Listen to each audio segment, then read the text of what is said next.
Hi guys! ముందుగా మన ఛానల్‌కి వచ్చినందుకు థ్యాంక్ యూ గైస్.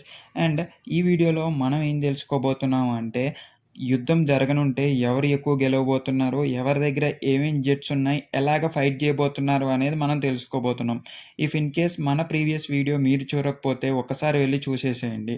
అప్పుడే మీకు తెలుస్తది పాకిస్తాన్ ఎందుకు గుజరాత్ చుట్టూ వాళ్ళ ఆర్మీని డిప్లాయ్ చేస్తుంది. అండ్ మనం ఏ రకంగా ఫైట్ చేయబోతున్నాం అనేది ప్రీవియస్ వీడియోలో ఒకసారి డిస్కస్ చేశాను. మీరు చూడకపోతే చూసేసేయండి. అండ్ ఈ వీడియోలోకి వస్తే మీరు సబ్స్క్రైబ్ చేసుకొని కింద హైప్ ఆప్షన్ కొట్టడం వల్ల మన వీడియో చాలామందికి షేర్ అవుతుంది అండ్ రిఫర్ అవుతుంది. Thank you guys. ఇంకా వీడియోని స్టార్ట్ చేసేద్దాము. ముందుగా పాకిస్తాన్ ఎప్పుడూ మనల్ని చూసి ఈర్ష్యతో పొంగిపోతూనే ఉంటుంది. ఎప్పుడు చూసినా యుద్ధానికి కాలు దువ్వుతూనే ఉంటుంది. ఎందుకంటే తెలుసా? మీరు అనుకోవచ్చు, పాకిస్తాన్ కండిషనే బాలేదు, వాళ్ళు కరెంటు బిల్లులు కట్టుకోలేరు, ఉప్పుకు, పప్పుకి కూడా డబ్బులు లేవు, ఎందుకు వాళ్ళకి యుద్ధం అని. ఇక్కడే మీరు గమనించాల్సింది ఏంటంటే, పాకిస్తాన్‌కి వాళ్ళ ముస్లిం దేశాల నుంచి గానీ, వాళ్ళ ఇజ్రాయెల్ దేశాలు గానీ ఫండ్స్ వస్తాయి. ఎప్పుడైతే యుద్ధం ప్రకటిస్తారో, వాళ్ళు యుద్ధం కోసమని, ఎక్విప్‌మెంట్ కోసమని ఫండ్స్ అనేవి రైజ్ చేస్తారు. లోన్స్ అనేవి తీసుకుంటారు. వాళ్ళకి మేజర్‌గా ఎవరు లోన్ ఇవ్వరు డెవలప్‌మెంట్ కోసం. బట్ యుద్ధం అనేసరికి కొంచెం దయతోనో, కనికరించడంతోనో మనీ అనేది ఫండింగ్ చేయటం జరుగుద్ది. ఆ మనీని వాళ్ళు ఇటు ఇన్వెస్ట్ చేసుకుంటూ మన ఇండియా మీద కుట్ర పన్నుతూనే ఉంటారు. ఎప్పుడు మనం శాంతి ఒప్పందం తీసుకెళ్ళినా కూడా వాళ్ళకి అదంతా నచ్చదు. వాళ్ళు యుద్ధమే చూస్తుంటారు. సో, మనం బదులుగా ఏమిస్తాం? మొన్న సింధూర్ చూశారు కదా! ఆపరేషన్ సింధూర్‌లో వాళ్ళకి జరిగిన నష్టం అయితే మనం చెప్పరానిది. వాళ్ళ ఎయిర్ బేసిస్‌తో సహా, ఎయిర్ క్రాఫ్ట్‌లతో సహా మొత్తం మనం ధ్వంసం చేశాం. దానికి బదులుగా వాళ్ళేం చెప్తున్నారు? మన 5 లేదా 6 లేదా 7 వాళ్ళకి తోచిన నంబర్‌లతో మన ఫ్లైట్‌లను ధ్వంసం చేశామని ఒక అబద్ధపు ప్రచారాన్ని చెప్తూనే ఉన్నారు. బట్ దానికి రుజువులున్నాయంటే లేవు. శాటిలైట్ ఫోటోలున్నాయంటే లేవు. మరి ఏం చూపిస్తారయ్యా అంటే లేదు. మేమైతే పోస్ట్ చేసాం, టెక్స్ట్ చేసాం అంటారు. అసలా అమెరికా ప్రెసిడెంట్, అతి పెద్ద పవర్ ఉన్న ప్రెసిడెంట్ గూడా ఈ మాటలంతా విని ఇండియా ఎయిర్ క్రాఫ్ట్‌లు కోల్పోయింది, ఇది చాలా పెద్ద నష్టం అని ఇంటర్నేషనల్ కాన్ఫరెన్స్‌లో చెప్తారు. కనీసం ఆయనైనా గూడా క్రాస్ వెరిఫికేషన్ జేసుకోవాలి కదా! ఎవరు ఏది నిజం చెప్తున్నారు, ఏది అబద్ధం చెప్తున్నారు అని. ఇండియా అయితే అఫీషియల్‌గా మొన్నే డిక్లేర్ చేసింది. మా దగ్గర శాటిలైట్ పిక్చర్స్ అయితే ఉన్నాయి. మేమైతే కూల్చేసినట్టు. మీ దగ్గర ఏమున్నాయో చూపించమంటున్నారు. సో, ఇదంతా పక్కన పెట్టేస్తే మనం మొన్న వీడియోలో డిస్కస్ చేస్తున్నట్టు పాకిస్తాన్ గుజరాత్ చుట్టూ వాళ్ళ ఆర్మీని డిప్లాయ్ చేస్తుంది.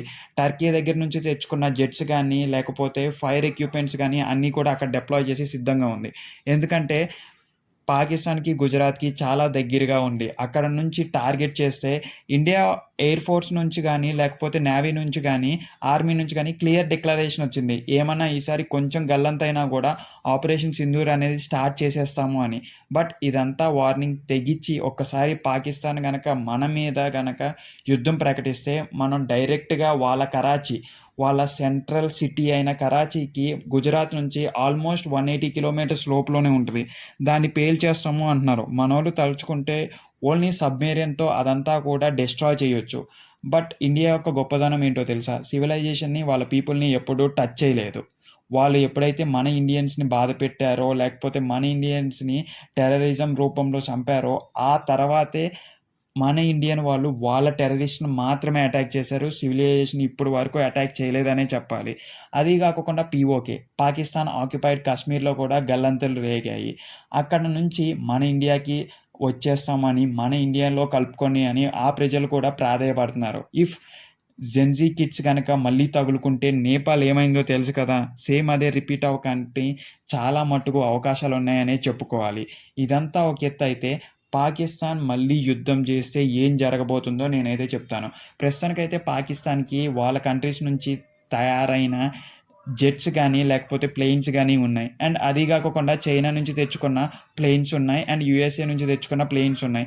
ఇదంతా పక్కన పెట్టేస్తే పాకిస్తాన్ ఎక్విప్‌మెంట్ మీద నాకైతే అసలు నమ్మకమే లేదనైతే చెప్పాలి. నాకనే కాదు, సైన్స్ చదువుకునే ఏ పిల్లోడికి కూడా పాకిస్తాన్ డెస్ట్రాయర్స్ మీద, పాకిస్తాన్ ప్లేన్స్ మీద నమ్మకమే ఉండదు.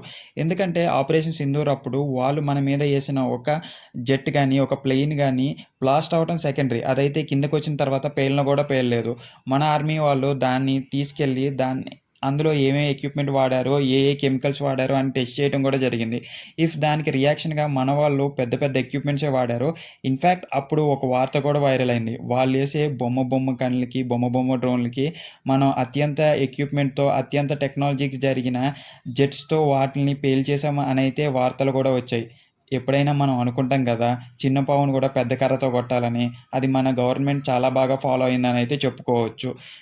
మీరంది కరెక్టే. వాళ్ళు పంపించిన బొమ్మ డ్రోన్‌లు కూడా బట్ వాళ్ళు రిలీజ్ చేసే బాంబుల వల్ల మన ప్రజలకి హాని జరుగుతుంది గదా! సో, మనోళ్ళు ఎంత ఖర్చయినా కూడా అలాంటి బాంబ్స్‌ని, అలాంటి డ్రోన్‌లు కూడా గాల్లోనే పేల్చేయటం జరిగింది. ఇది నా సైడ్ మట్టుకే ఫీలింగ్. మీరేం జరుగుతుందో ఒక్కసారి కామెంట్స్ రూపంలో చేసి, పక్కనే ఉన్న హైప్ ఆప్షన్‌ని పెట్టేస్తారని కోరుకుంటున్నాను.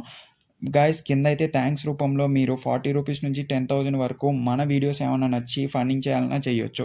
మోరోవర్ ఇంకా యూఎస్ఏ జెట్స్ అయితే మనం చెప్పుకోవాల్సిన పనే లేదు. మొన్న యుద్ధంలో మనం 2 యూఎస్ఏ జెట్లని లేపేసాం. అలాగా మీరు ఎంత అడ్వాన్సీ వచ్చినా కూడా మనం ఇంకా మన అడ్వాన్స్‌మెంట్‌ని ఇంప్రూవ్ చేసుకుంటూనే ఉన్నాం. సో, అమెరికా ప్లేన్స్‌ని మనం టార్గెట్ చేసి లేపేయడానికి there is a scope of 70%. 70% scope వరకు మనం అయితే ఈజీగా డెస్ట్రాయ్ చేయొచ్చు. అండ్ చైనా అంటారా? ఆల్మోస్ట్ మనం 90% అయితే వాటిని ఈజీగా డెస్ట్రాయ్ చేయొచ్చు. ఎందుకంటే చైనా స్ట్రక్చర్ మటికే చైనాది. అందులో ఇంజిన్‌ది మాక్సిమం రష్యాదే ఉండొచ్చు. ఆర్ అదే థియరిటికల్‌గా వేరే అయినా కలిసుండొచ్చు. బట్ మన దగ్గర ఉన్న దాంట్లో రష్యా దగ్గర నుంచి అండ్ ఇండియా దగ్గర నుంచి ఆల్మోస్ట్ అడ్వాన్స్ టెక్నాలజీసే ఉన్నాయి. ఎస్పెషల్లీ బ్రహ్మోస్ అండ్ దానికి అడ్వాన్స్ టెక్నాలజీ కూడా వచ్చేసిందనైతే చెప్పాలి. మొన్నే టెస్టింగ్ కూడా అయిపోయింది. దాని గురించి కూడా మీకు నెక్స్ట్ వీడియోలో అయితే చెప్తాను.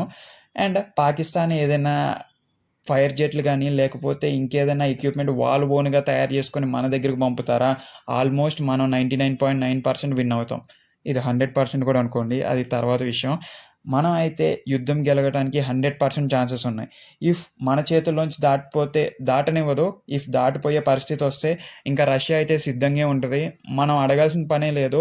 రష్యా ఒక కంట చూస్తూనే ఉంటది. ఇఫ్ మన బ్యాలెన్స్ తప్పుతుంది అన్నప్పుడు రష్యన్ జెట్స్ గానీ, రష్యన్ ఫ్లైట్స్ గానీ ఇంకా ఇండియాలో ఖచ్చితంగా దిగుతాయి. అవి చూస్తేనే సగం సచ్చిపోతారు. బట్ ఒక్కసారి పార్టిసిపేట్ చేస్తే మన రాజ్‌నాథ్ సింగ్ గారు ఏదైతే అన్నారో పాకిస్తాన్ వరల్డ్ మ్యాప్‌లోంచే లేకోకుండా చేస్తాము అని అదే జరగనుంది. ఇటు పీఓకే చూసి కూడా వీళ్ళు భయాందోళన చెందట్లేదు. గుజరాత్ మీద కన్నేశారనైతే చెప్పుకోవాలి. అటు వెస్టర్న్ పార్ట్ నుంచి మిగతా కంట్రీస్ కూడా యుద్ధం ప్రకటించాయి. ఇదే నిజమైతే పాకిస్తాన్ వచ్చే సంవత్సరం లోపులోనూ 4 భాగాలుగా విడిపోవచ్చు. అటు పీఓకే ఎలాగైనా కూడా వాళ్ళకి దక్కదు. అండ్ ఆ సరౌండింగ్ స్టేట్ కూడా ఇండియా ఆక్యుపై చేసుకోవచ్చు. ఇటు గుజరాత్ నుంచి ఏదైనా జరిగితే వాళ్ళ కంట్రీలో మేజర్ సిటీ అయిన కరాచీ అయితే ఇంకా మిగలదనైతే చెప్పుకోవాలి. ఇన్ని చేస్తున్నా, ఇన్ని కనపడుతున్నా కూడా వాళ్ళు యుద్ధానికొస్తున్నారు చూడండి. ఇంక పోయే కాలం వచ్చిందనైతే చెప్పుకోవాల్సిందే. సరే గైస్ మన వీడియో మీకెలా నచ్చిందో కూడా చెప్పేసేయండి. కింద సబ్స్క్రైబ్ బటన్ నొక్కి మీ సపోర్ట్ అయితే నాకు చాలా కావాలి గైస్. ఎందుకంటే మన వీడియోస్‌లో ఎందుకో వ్యూవర్‌షిప్ అనేది తగ్గిపోతుంది. గ్రోత్ అనేది తగ్గిపోతుంది. మీ చాయిస్ అండ్ షేర్‌తో ఇదే